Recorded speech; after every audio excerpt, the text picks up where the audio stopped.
social. De la misma forma, qué gusto poder compartir comisión general con el doctor Santiago Basabe.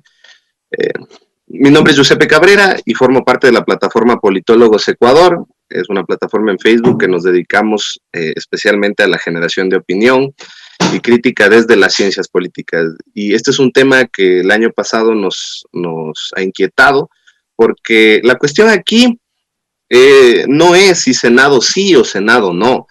La cuestión es si este proyecto de Senado es el que queremos, y nosotros creemos que no.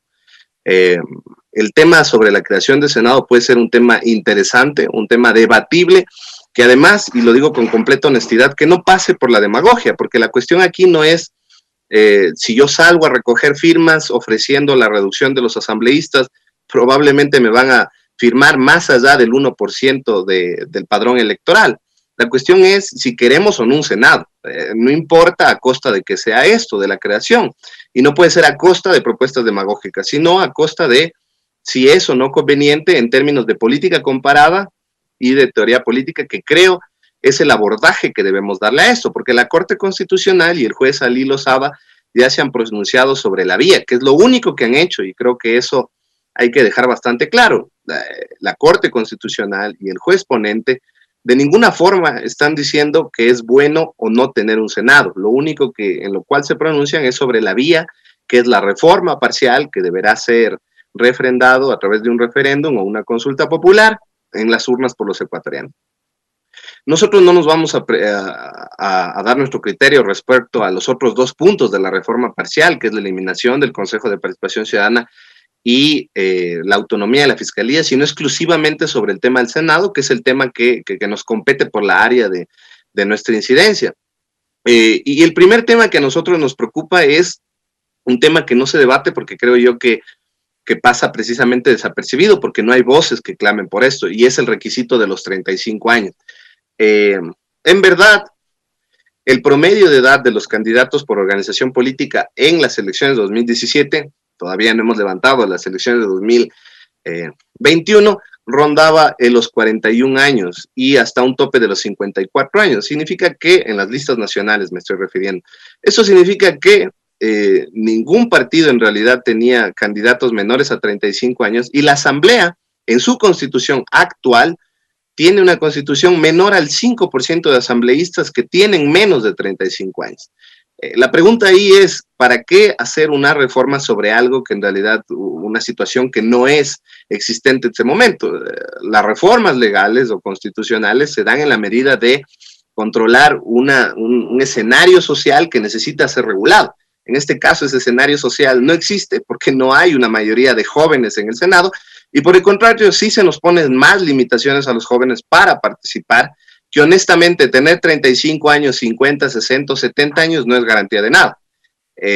Me parece que quienes dirigen la opinión pública mundial, Malala o Greta Thunberg, está comprobado que tienen ni siquiera los 18 años, así que no es garantía de nada. Me parece que es, por el contrario, limita derechos de participación de los jóvenes, y además va en contracorriente. No tiene sentido que la Asamblea haya hecho el año pasado una reforma al Código de la Democracia, exigiendo o pidiendo que se incluya en las listas al 25% de los jóvenes, y al mismo tiempo le dicen no pueden hacer política en el Senado. Ese no es un espacio en el cual ustedes puedan estar, por quién sabe qué, porque en realidad en la propuesta de la reforma parcial, el Senado viene a cumplir casi las mismas funciones que la Cámara de Representantes, exceptuando la designación de autoridades de control, que además se da en un proceso complejo y engorrado que ni siquiera, digamos, creo yo que está bien definido en el proyecto de reforma parcial presentada por la Comisión.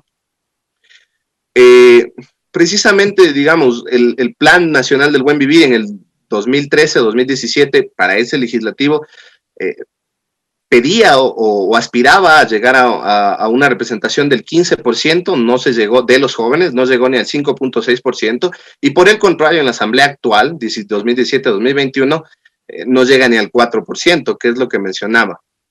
Ahora, el tema sobre la legislación de doble cámara.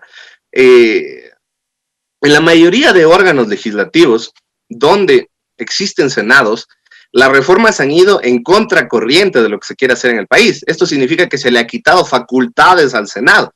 no a la Cámara de Diputados, porque la Cámara de Diputados es la Cámara popular, es en la Cámara donde nacen los liderazgos, es en la Cámara donde se eligen a los primeros ministros o presidentes. No existe ya esta distinción en la mayoría de democracias, o por lo menos las 10 democracias plenas del mundo, según el índice de The Economics. En ninguna de estas el Senado es entendido como una cámara alta. Simplemente son cámaras diferentes y tampoco en la mayoría de los casos sirve como cámaras de doble revisión. Entonces, esto es algo que va en contra de las mayoría de reformas que se han hecho. Y Italia, por ejemplo, tuvo un referéndum, una consulta popular el año pasado que ganó y que precisamente fue a la reducción de los senadores para dar más competencias a la Cámara Baja. No es como se quiso vender la propuesta de la consulta popular de Italia, no era para reducir los legisladores principalmente, había algo de eso, pero principalmente era para quitarle atribuciones al Senado y darle más atribuciones a la Cámara Popular. Y aún así fue criticable por ir precisamente en este contrapeso que debería ejercerse, o una bicameralidad perfecta que se hablaba ahí. Pero ahora, la propuesta de revisión o de legislación en doble cámara puede funcionar para aquellos órganos legislativos donde los proyectos de ley necesitan mayor reflexión o donde los proyectos de ley se aprueban con demasiada premura, no sé, tal vez por la hegemonía de un partido que posibilite esto, o porque, digamos, tienen alguna facilidad que les permite hacer esto. Pero este no es el caso puntual del Ecuador. En el caso puntual del Ecuador, hasta el año pasado, hasta diciembre del año pasado, existen 861 proyectos de ley rezagados, que ustedes bien conocen, y solo durante la pandemia se presentaron 72 proyectos de ley. De esos 72 proyectos de ley, apenas se aprobaron 10, significa que el margen de aprobación de la Asamblea es de apenas un 13% sobre los proyectos presentados.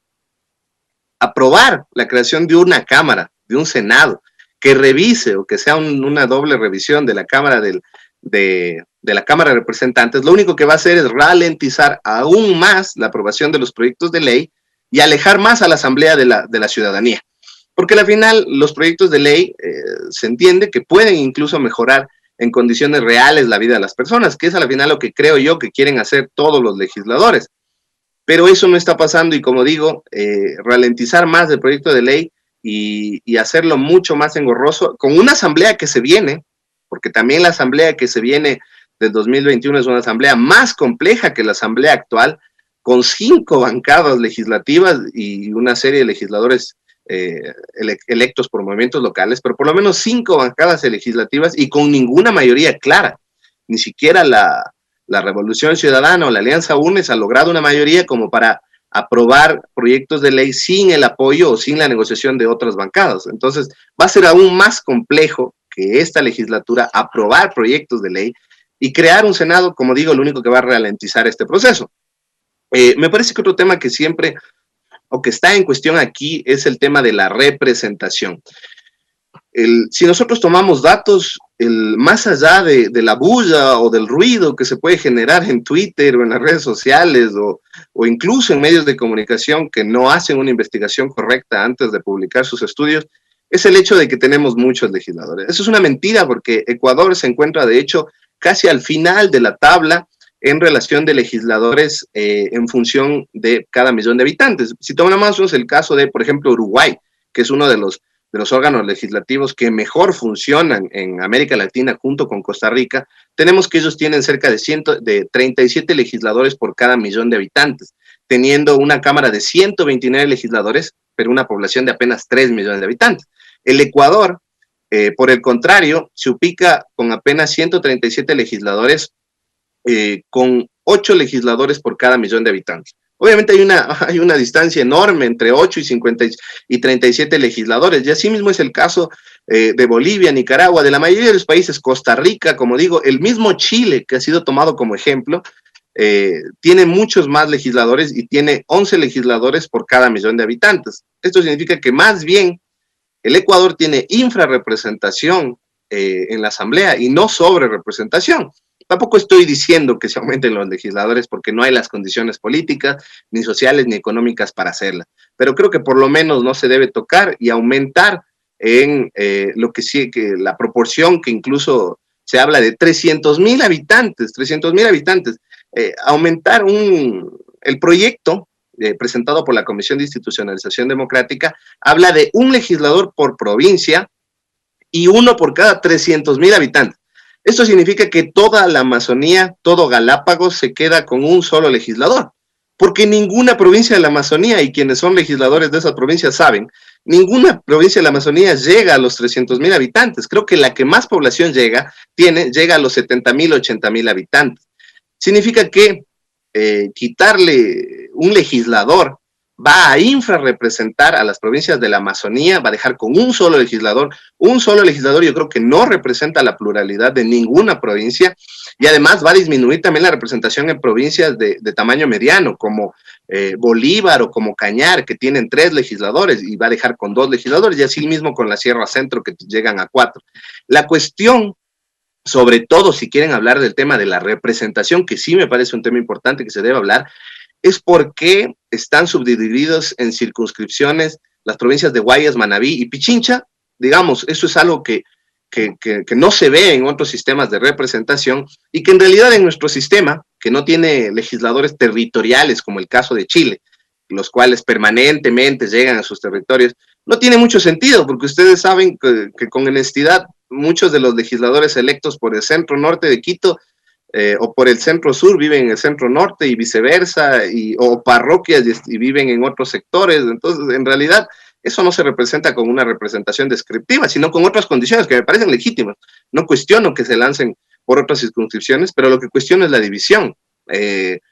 Digamos, no creo que haya mucha diferencia, y eso sí debió haber sido un tema que yo entiendo se debatió en el Código de la Democracia, pero debería retomarse para posibilitar la unificación de estas 3 circunscripción.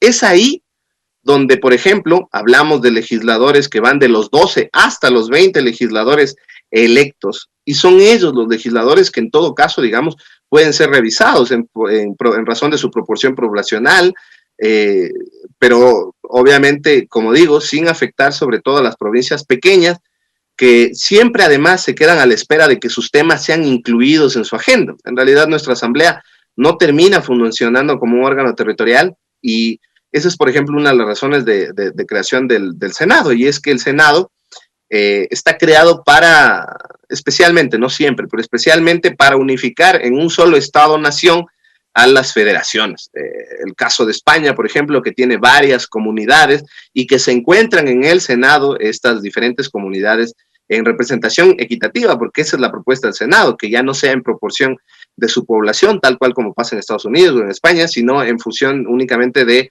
por ejemplo, 1 o 2 senadores por provincia, independientemente de su población. Pero ese no es el caso del Ecuador, porque el Ecuador, su división política, no está dividido, digamos, es un Estado plurinacional unitario, pero sus plurinacionalidades, que son especialmente de los pueblos y nacionalidades indígenas, montubios y afrodescendientes, no se corresponden con las divisiones políticas de las provincias. Digamos, las comunidades indígenas de la Amazonía no están esparcidas o no están concentradas en una sola provincia, sino que están divididas en varias provincias.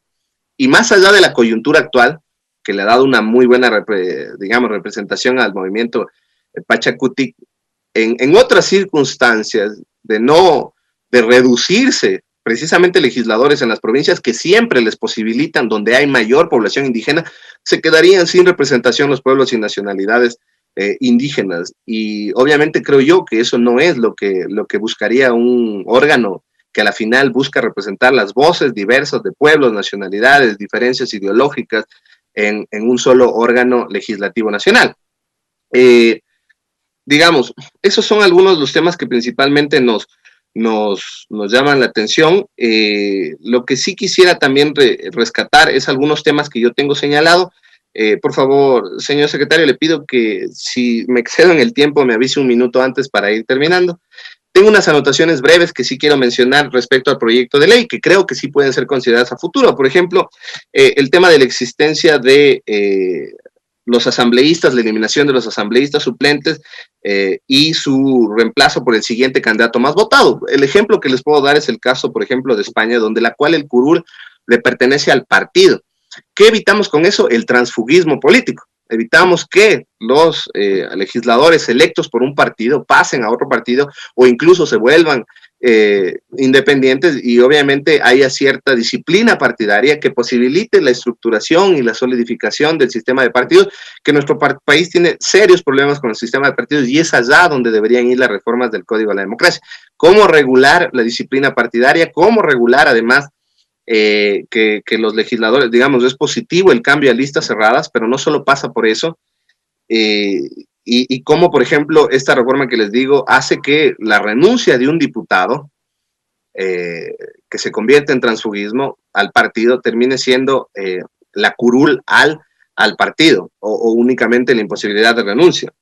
Digamos, ya hablé del tema de los 35 años, que es otro de los temas que tengo aquí señalado. Se habla en el proyecto de ley, yo digo, creo que el proyecto de ley de reforma parcial, una de las cosas que más se debe observar es que es un proyecto de ley generalizado, que no me da propuestas objetivas ni nexos causales entre lo que dice y lo que se podría regular. ¿A qué me refiero? Se habla de un sistema de contrapesos que podría ser mejor a través de la creación del Senado. Esto no es cierto, porque de hecho, le da más prerrogativas de las que tiene este momento el presidente. Significa que la creación de este Senado va a desmérito de las atribuciones legislativas. ¿Por qué digo esto? Porque una de las propuestas de este comité de la reforma parcial es que el presidente pueda, primero, definir cuándo un proyecto de ley es urgente, ya no solo en materia económica, sino en cualquier materia, y ustedes saben los tiempos y las premuras que significa un proyecto de ley económicamente urgente. Imagínense en cualquier materia pudiéndose regular todo, ¿no? Desde seguridad, derechos de asociación, libertad y todas las cuestiones que podrían estar en juego aquí. Y digamos, varios legisladores sobre todo se excusaron en eso frente a situaciones de proyectos de ley presentados durante este gobierno. Se daría más facultades al presidente para escoger cuál proyecto de ley es urgente. Y segundo, y esto es completamente desdeñable, no tiene, digamos, no le encuentro sentido alguno, no pasa en ninguna democracia actual, y es que el presidente escoge qué cámara aprueba su proyecto de ley. Él puede enviar a la Cámara de Representantes o puede enviar a los senadores. Si los senadores van a ser 30 y la Cámara de Representantes 97, según el proyecto de reforma parcial, ¿dónde creen ustedes que va a ser mucho más fácil hacer procesos de negociación política o incluso... Con todo comedimiento le pedimos, si es tan gentil, puede ir concluyendo su intervención en mérito al tiempo y a las intervenciones que están previstas, por favor. Listo, le agradezco mucho. Solo para concluir, únicamente creemos que el proyecto de ley no representa realmente una garantía en derechos de participación, porque limita, como hemos dicho, a las provincias, no asegura que vaya a haber mejor revisión de leyes, va a ralentizar las leyes, y por el contrario tampoco mejora la calidad legislativa, porque escoger el Senado no necesariamente significa que vamos a tener de repente mejores senadores, sino como nosotros coincidimos con la perspectiva que presentaba el doctor Basabe, que la mejor legislatura pasa por legisladores que hagan carrera política. Esto significa legisladores que se elimine la prohibición de la doble reelección solo para legisladores. Hay cuestiones principales por qué las autoridades ejecutivas no pueden reelegir, pero los legisladores puedan reelegirse para mejorar su calidad legislativa y efectivamente tener mejores proyectos de ley y mejores legisladores. Muchísimas gracias, señor presidente y señores y señoras asambleístas. Hemos escuchado ahí a Giuseppe Cabrera, analista político, en su exposición respecto de este proyecto de reforma parcial a la Constitución. El doctor Giuseppe